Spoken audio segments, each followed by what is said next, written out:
ने ये सारी चीज़ें देख ली हैं, जल्दी से इनको गो थ्रू करते हैं कि हमारा हाइड्रोस्टैटिक प्रेशर कैपिलरी एंड पे कितना था, 30 मिलीमीटर ऑफ मर्करी।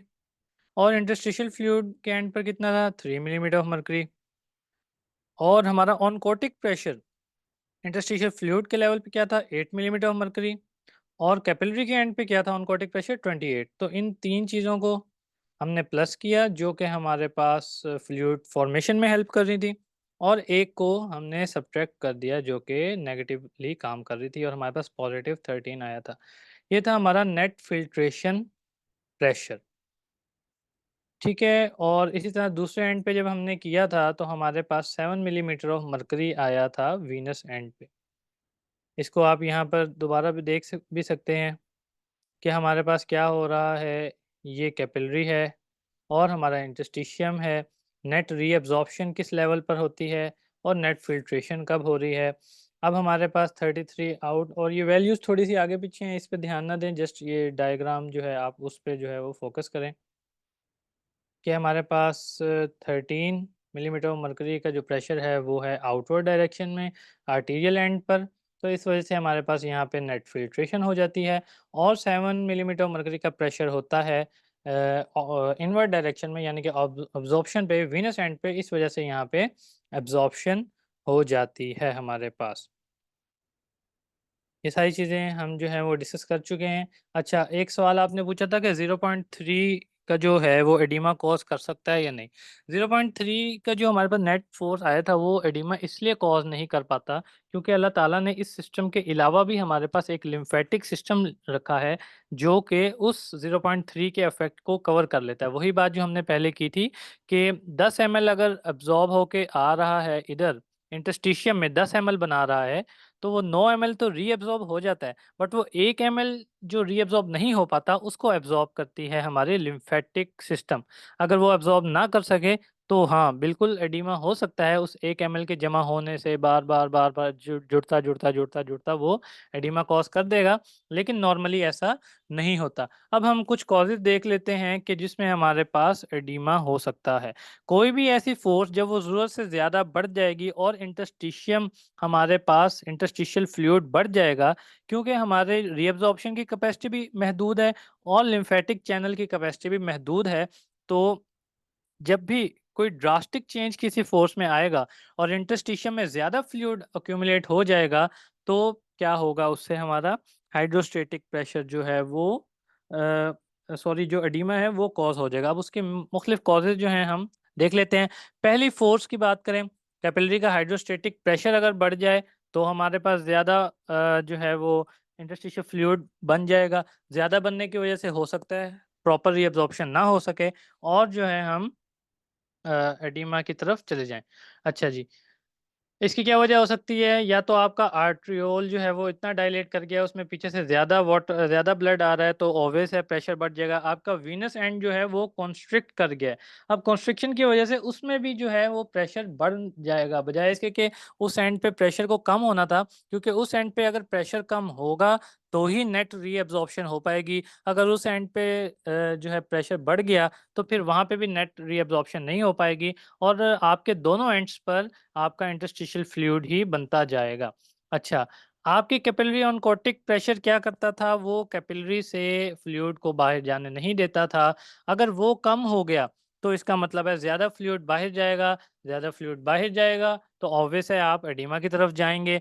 अच्छा जी, अब इसकी क्या कॉज़ हो सकती है? एक तो सीधी-सीधी कि प्लाज़्मा प्रोटीन आपके पास किसी भी वजह से कम हो गई है, या तो उसकी डिस्ट्रक्शन बहुत ज़्यादा हो गई है, या उसकी प्रॉपर जो है प्रोडक्शन नहीं हो पा रही है, या कैपिलरी लेवल पर आपके पास प्रोटीन नहीं आ पा रही है, कोई भी वजह हो सकती है। अच्छा, लीवर फेलियर के केस में भी यही होता है आपके पास कि आपके पास जो है वो आपका लीवर प्रॉपर प्रोटीन नहीं बना रहा होता। प्रोटीन मेल न्यूट्रिशन, यानी कि आप कोई ऐसी डाइट ले रहे हैं जिसमें प्रोटीन है ही नहीं। आप बहुत अरसे से जो है वो एक ऐसी डाइट पे हैं जो आपके प्रोटीन की कमी को पूरा नहीं कर पा रहा है, इसमें भी हो सकता है। या फिर नेफ्रोटिक सिंड्रोम आप ज़्यादा बेहतर पढ़ेंगे अपने रीनल फिजियोलॉजी में। उसमें बेसिकली होता क्या है कि आपके नेफ्रॉन्स जो हैं वो अपने रीअब्ज़ॉर्प्शन का जो काम है और जो सिलेक्टिव एब्ज़ॉर्प्शन वग़ैरह है, ये सारा कुछ प्रॉपर नहीं कर पा रहे होते। एज़ अ रिज़ल्ट हमारे पास जो प्रोटीन जिसने या तो फ़िल्टर होना ही नहीं था ग्लोमेरुलस से, या अगर खुदा ना ख़ास्ता हो भी जाए तो रीअब्ज़ॉर्ब हो जाना था। ना हो तो अब ये सारा सिस्टम डिस्टर्ब होगा और आपकी प्रोटीन थ्रू यूरिन जो है वो अ, एक्सक्रीट हो रही होगी, ज़ाया हो रही होगी। अच्छा, और तीसरा फैक्टर जो है केएफ का, ये अभी हम देखते हैं कंडक्टेंस का, इसको आगे फर्दर देखेंगे। और इम्पेयर्ड लिम्फेटिक ड्रेनेज यानी कि जो 1 एमएल जो अभी हम पहले भी बात कर रहे थे, जिस 1 एमएल को हाइड्रोस्टेट ये लिम्फेटिक ड्रेनेज ने निकालना था, अगर वो ना निकाल पाए तो भी आप एडिमा की तरफ जाएंगे। उसकी क्या वजह हो सकती है? अब lack of skeletal muscle compression of lymphatics, जो हमने कल बात की थी कि जैसे वेन्स में होते हैं आपके पास पंप्स, और जैसे ही आप अपनी टांग वगैरह मूव करते हैं तो वो वॉल्व्स जो हैं इस तरह काम करते हैं कि आपके ब्लड को ऊपर चढ़ने में मदद देते हैं और उसको वापस नीचे नहीं आने देते। इसी तरह के वॉल्व्स वगैरह जो हैं वो आपके लिम्फेटिक सिस्टम में भी होते हैं। जब आप अपनी टाँग वगैरह को कॉन्ट्रैक्ट करते हैं तो वो वॉल्व्स इस तरह मूव करते हैं कि आपका फ्लूइड आगे की तरफ जाता है और बैक फ्लो नहीं होता। लेकिन अगर आप बहुत देर एक ही पोज़ीशन में खड़े रहें तो फिर ये ज़ाहिर-सी बात है ये काम नहीं होगा। जो आपके लिम्फेटिक ड्रेनेज में, लिम्फेटिक वेसल में अगर फ्लूइड आ भी गया है तो भी अब वो ऊपर नहीं जा पा रहा, तो एज़ अ रिज़ल्ट वो वापस निकल के आपके इंटरस्टिशियल में चला जाएगा। इंटरस्टिशियल में जाने की वजह से ऑब्वियस है कि आपको एडिमा हो जाएगा। और क्या है, रिमूवल और इरिटेशन ऑफ लिम्फ नोड्स। अगर आपके लिम्फ नोड्स जो हैं इनको हम रिमूव कर दें, प्रॉपर काम ना कर सकें ये, तो भी आप जो है एडिमा की तरफ जाएँगे। लिम्फ नोड्स को भी फर्दर हम देखेंगे। अच्छा, रेट ऑफ फॉर्मेशन जो है ना, ये आपने याद रखना है 2 एमएल पर मिनट होती है, लेकिन ये ज़्यादा भी हो सकती है अगर आपकी कोई फ़ोर्स जो है वो चेंज हो जाए। ये जो हमने अभी पीछे फ़ोर्सेस डिस्कस किए हैं। रीअब्ज़ॉर्प्शन की बात करें तो 90% जो है वो रीअब्ज़ॉर्ब हो जाता है वीनस एंड पे, और जो बाकी का 10% होता है वो लिम्फेटिक सिस्टम जो है हमारा वो कर लेता है। 2 मेथड हैं जिससे हमने हाइड्रोस्टैटिक प्रेशर मेज़र कर सकते हैं। एक तो माइक्रोपिपेट का मेथड होता है और एक होता है isogravimetric method for indirect measurement of the functional capillary pressure. अच्छा, ये दोनों मेथड्स जो हैं ये मुख्तलिफ हमारे पास वैल्यूज़ लेके आए हैं, लेकिन साइंटिस्ट ने फिर आगे फर्दर करके इनकी एक एवरेज वैल्यू निकाली है। इन वैल्यूज़ को याद करने की ज़रूरत नहीं है। आप जो हैं जस्ट वो याद करें जो हमने पीछे चार्ट में देखी हैं।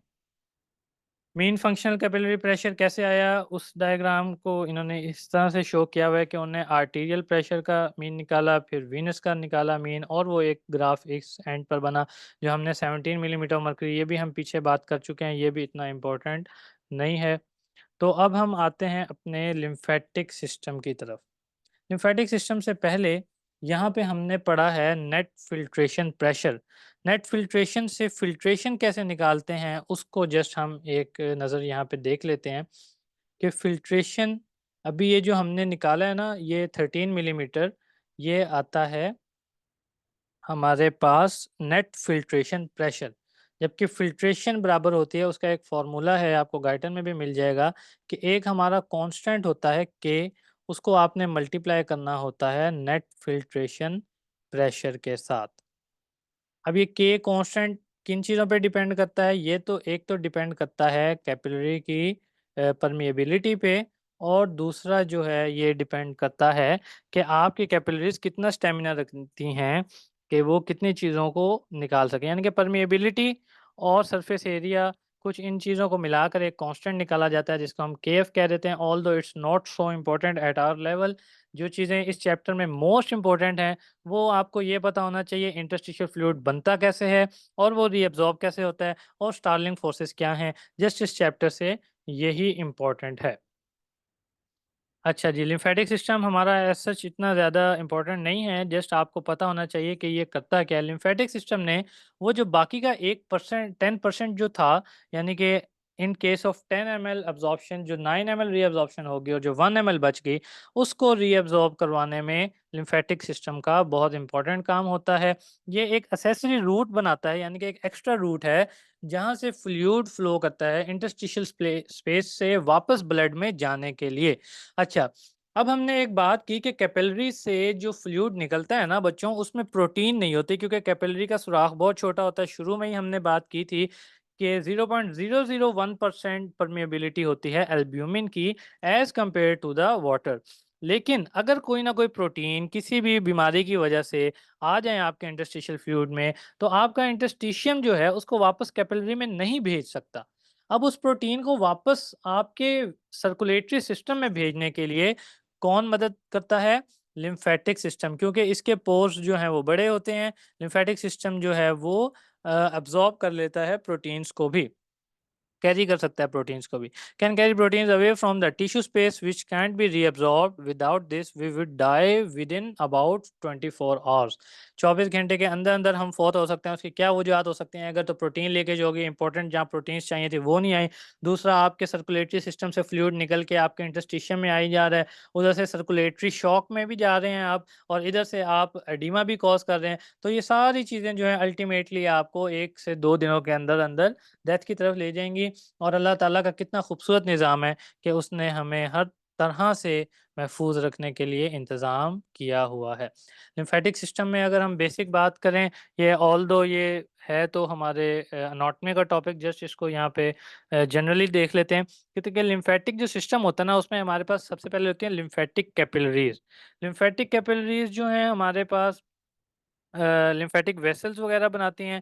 लिम्फेटिक वेसल्स आगे हमारे पास डक्ट्स बनाती हैं, जैसे हमारे पास थोरैसिक डक्ट ये आप देख सकते हैं। और ये सारी डक्ट्स जो है ना, ये वेसल्स क्रॉस करती हैं स्पेशल चेक पॉइंट्स को, जिनको हम कहते हैं लिम्फेटिक नोड्स। और साथ ही साथ लिम्फेटिक कुछ ऑर्गन्स भी होते हैं, जैसे जिसमें आ जाता है हमारे पास स्प्लीन। एक तो लिम्फेटिक ऑर्गन्स का आपको पता है, ये जो हमारे पास थाइमस और स्प्लीन वगैरह है, ये तो हमारे इम्यूनिटी सेल्स को भी मैच्योर करते हैं। बिसाइड दिस जो हमारे लिम्फेटिक नोड्स हैं, उनका काम ये होता है कि अगर हमारे लिम्फ अच्छा, एक बात मैं बता दूँ, जो इंटरस्टिशियल फ्लूइड आपके लिम्फेटिक सिस्टम में आ जाएगा, अब आप उसको इंटरस्टिशियल फ्लूइड नहीं कहेंगे, अब आप उसको लिम्फ कहेंगे, LYMPH। अब आपको आप उसको लिम्फेटिक फ्लूइड या फिर उसको लिम्फ कहेंगे। अच्छा, आपके लिम्फ में क्योंकि प्रोटीन आ सकती है, मतलब इसका पोर ज़्यादा बड़ा है। अब इसमें क्योंकि प्रोटीन आ सकती है, तो इसमें बैक्टीरियल सेल्स भी आ सकते हैं। तो अल्लाह ताला ने उन बैक्टीरियल सेल्स की किलिंग के लिए भी स्पेशल निज़ाम रखा हुआ है कि ये जो लिम्फेटिक वेसल्स हैं, ये रास्ते में चेक पॉइंट्स यानी कि लिम्फ नोड्स से गुज़रती हैं। और लिम्फ नोड्स का काम ये होता है कि अगर इस लिम्फ में कोई भी हार्मफुल मटीरियल है, कोई भी एजेंट है जो आपको नुकसान पहुँचा सकता है, तो उनकी किलिंग वहाँ पर हो जाती है। अच्छा, ये मुख़्तलिफ़ अब आप देख सकते हैं कि आपके जो है लिम्फ नोड्स होते हैं, बिहाइंड द नी होते हैं, ग्रोइन के लेवल पे होते हैं, अपेंडिक्स में होते हैं, एब्डोमेन में होते हैं। हर जगह आपके जो हैं मुख़्तलिफ़ लिम्फ नोड्स वग़ैरह हैं, और इनका काम चेक एंड बैलेंस रखना होता है। लिम्फेटिक सिस्टम एक एक्सेसरी रूट है, और ये एक स्कैवेंजर यानी कि हमें जो है एक हमारे लिए एक निजात दहिंदा भी है। एक्सेस फ्लूइड को ये रीअब्ज़ॉर्ब कर लेता है, प्रोटीन्स वगैरह को भी ये अब्ज़ॉर्ब करेगा, डिफेंस फंक्शन भी इसका होगा। और इसी की वजह से जो हमारा इंटरस्टिशियल फ्लूइड, जो हमने शुरू में बात की थी, इंटरस्टिशियल फ्लूइड का जो प्रेशर है वो नेगेटिव होता है। और इसी नेगेटिव प्रेशर की वजह से जो हमारे टिश्यूज़ हैं, ये आपस में जुड़े भी रहते हैं। अच्छा, लिम्फेटिक चैनल्स जो हैं मेनली बॉडी के कौन-कौन से हैं? एक तो superficial portions of the skin होते हैं, सीएनएस में होते हैं, एंडोमाइसियम ऑफ मसल्स में और बोन्स में। ये सारे वो पार्ट्स हैं जहाँ पर लिम्फेटिक हमारे चैनल नहीं होंगे। ये वो जगह हैं जहाँ पे लिम्फेटिक सिस्टम एब्सेंट होगा। कौन-कौन सा? Superficial part of the skin, हमारे सेंट्रल नर्वस सिस्टम में, हमारे एंडोमाइसियम ऑफ द मसल्स में, और हमारी बोन्स में। यहाँ पे हमें लिम्फेटिक सिस्टम की ज़रूरत नहीं है। तो लिम्फेटिक चैनल अब काम करता कैसे है? Let me find a specific diagram for this if I have. Okay.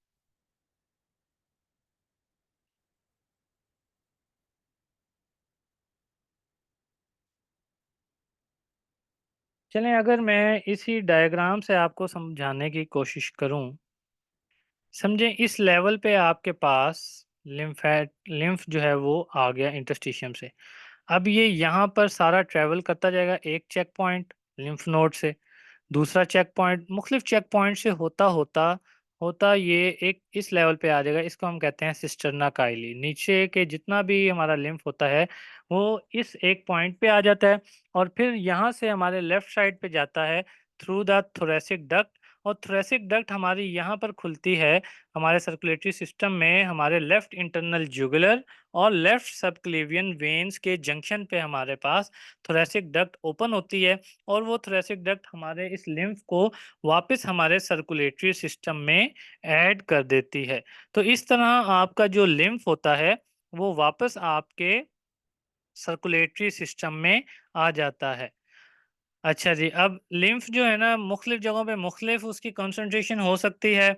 जैसे कि लीवर है, लीवर में क्योंकि बहुत ज़्यादा प्रोटीन है तो लीवर का जो लिम्फ होगा उसकी कंसंट्रेशन में 6 ग्राम पर डेसीलीटर आपके पास जो है वो प्रोटीन होगी और जो इंटेस्टाइन है उसमें 3 से 4 ग्राम डेसीलीटर होगी और जो दूसरे टिश्यूज हैं उनमें 2 ग्राम पर डेसीलीटर होगी।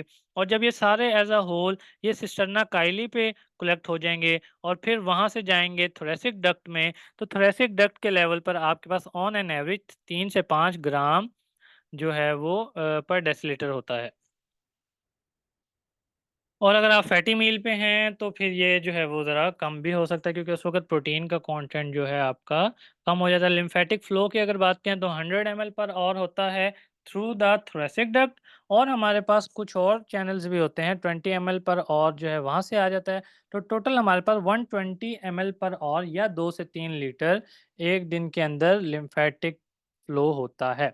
अब आप ये सोचें कि अगर ये 2-3 लीटर जो है आपका ब्लड आपका ये जो फ्लूइड है आपके इंटस्टिशियम से वापस आपके सर्कुलेशन में ना आए और आपके 2-3 लीटर रोज समझें आपके टांगों में एक्यूमुलेट होने लग जाए, एडीमा हो जाए, तो आप तो 24 से 48 घंटों के अंदर अंदर अल्लाह ताला की बारगाह में पहुंच जाएंगे।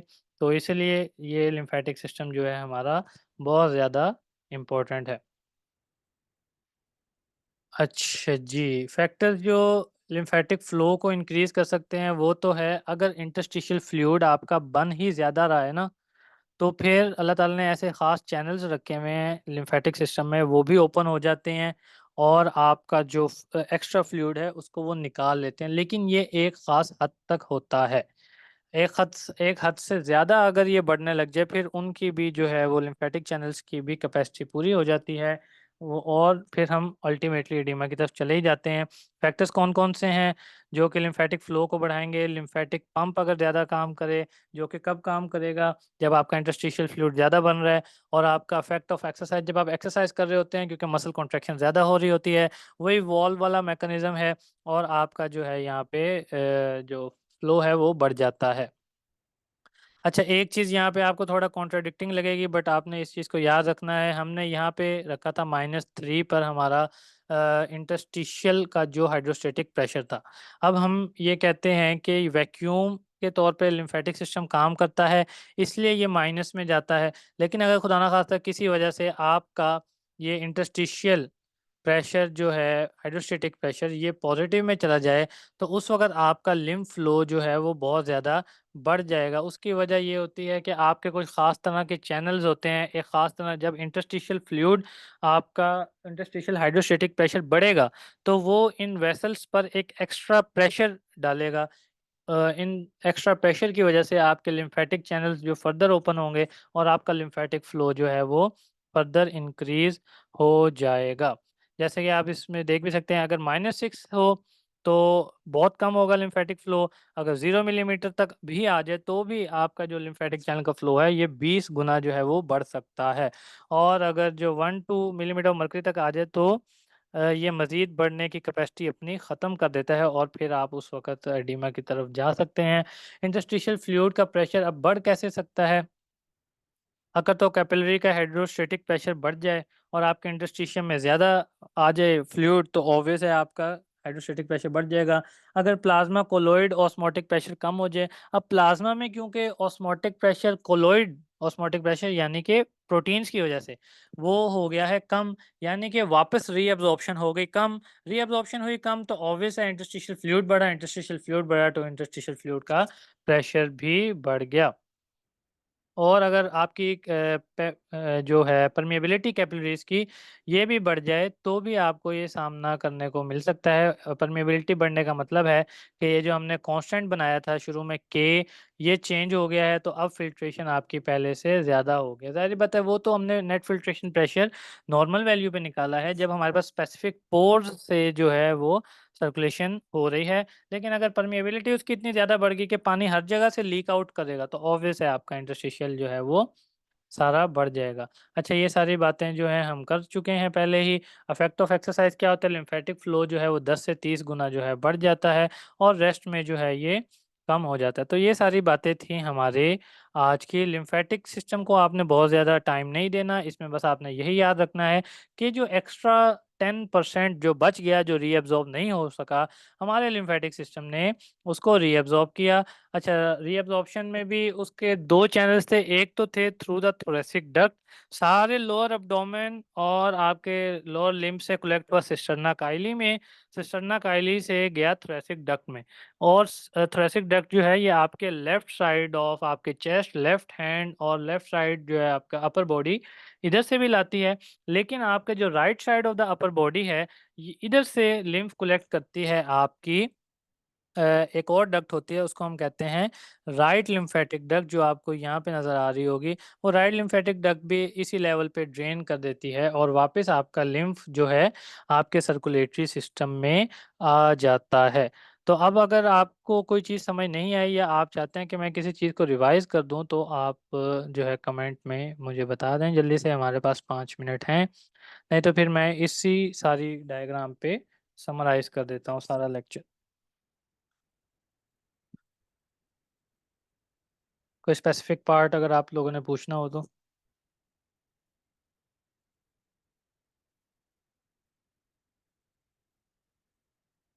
अच्छा, के कांस्टेंट ये होता है कि हमारी ये जो है कैपिलरी, इसने एक स्पेसिफिक जो है नेचर के तौर पे काम करना है और एक स्पेसिफिक अमाउंट को ही इसने अपने अंदर से पास होने देना है, जिसको हम कहते हैं ये है इसकी परमीएबिलिटी। अब वो परमिएबिलिटी को डिफाइन करने के लिए हम कह देते हैं कि हमने एक कांस्टेंट रखा है, जिसको हमने कह दिया है कि अगर तो आपके कैपिलरीज में जो है सुराखों की तादाद बढ़ जाए, तो यानी कि परमिएबिलिटी बढ़ गई, तो आपका ये जो कांस्टेंट होगा ये बढ़ जाएगा। और अगर आपके जो है ये पोर्स की तादाद कम हो जाए, तो परमिएबिलिटी जो है वो कम हो जाएगी। तो इसी को फिर हम कहेंगे कि आपका जो कांस्टेंट है ये अब डिक्रीज़ हो गया है।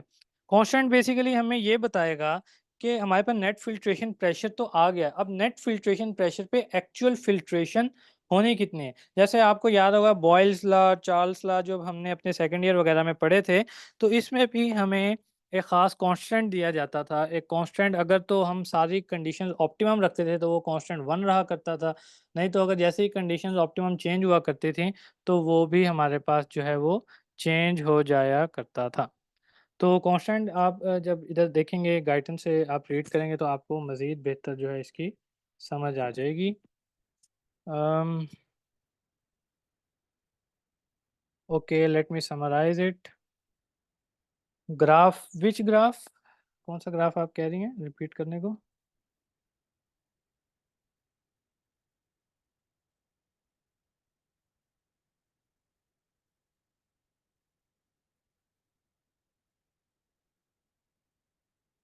ओके, पहले मैं इस डायग्राम पे एक दफ़ा सारा रिवाइज़ करता हूँ। आज का जो हमारा सारा मेन कंसर्न है ना बच्चों, वो है कि कैसे इंटरस्टिशियल फ्लूइड बनता है, कैसे रीअब्ज़ॉर्ब होता है और जो रीअब्ज़ॉर्प्शन रह जाती है, वो लिम्फेटिक चैनल से कैसे होती है। बस ये एक मेन काम है हमारे आज के पूरे चैप्टर का। हमारे पास 4 फ़ोर्सेस थी, एक तो फ़ोर्स थी कैपिलरी की हाइड्रोस्टैटिक फ़ोर्स, एक थी इंटरस्टिशियल की हाइड्रोस्टैटिक फ़ोर्स, एक थी प्रोटीन की वजह से कोलॉइड ऑस्मोटिक कैपिलरी फ़ोर्स और एक थी इंटरस्टिशियल की कोलॉइड ऑस्मोटिक फ़ोर्स। अब क्या हो रहा था, ये क्योंकि नेगेटिव थी, ये भी हमारे पास काम कर रही थी फ्लूइड को बढ़ाने में। ये थी हमारे पास 30 और बाकी भी हमारे पास जो थी एज़ अ होल हमारे पास सम जो आ रहा था, वो आ रहा था +13 का। यानी कि 13 मिलीमीटर ऑफ मर्करी के प्रेशर से हमारे पास हो रही थी यहाँ पर जो फ्लूइड था वो बाहर की जानिब आ रहा था।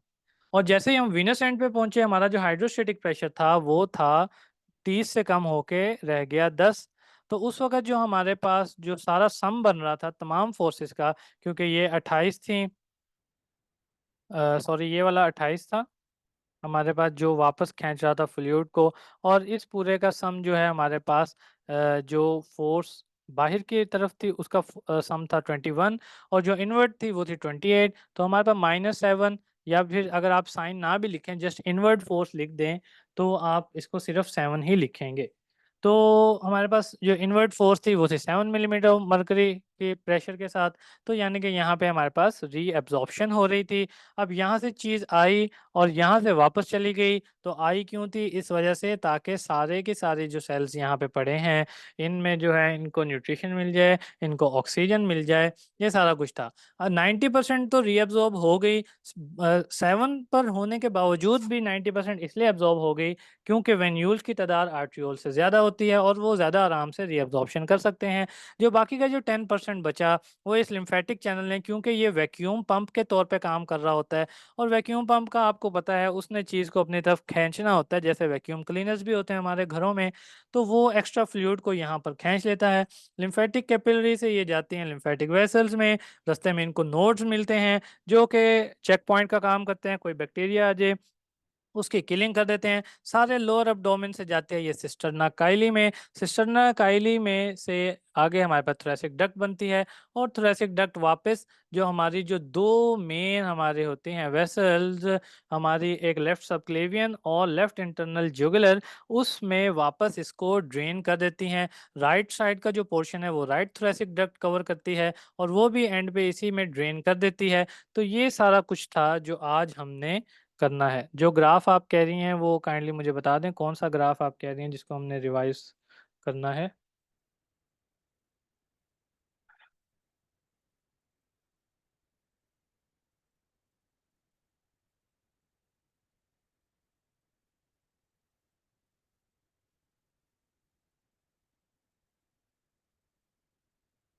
आई थिंक शायद इस ग्राफ की बात हो रही हो। ये भी सारी बातें वही हैं जो अभी मैंने पिछले डायग्राम पर समझा दी हैं कि एक एंड पे आपके पास नेट फिल्ट्रेशन होती है, दूसरे एंड पे आपके पास नेट रीअब्जॉर्प्शन होती है। ये सारा आपका कैपिलरी जो है बीच में उन्होंने दिखाई हुई है, दूसरी तरफ आपका जो है ये इंटरस्टिशियम दिखाया हुआ है। तो this was all about today. इंशाल्लाह उम्मीद करता हूँ आपको समझ आ गई होगी। अगर कोई सवाल हो तो आप ग्रुप में कर सकते हैं। अल्लाह पाक मुझे समझाने और आपको समझने की तौफीक अता। वाखिर दावाना अनिल हम्दुलिल्लाहि रब्बिल आलमीन।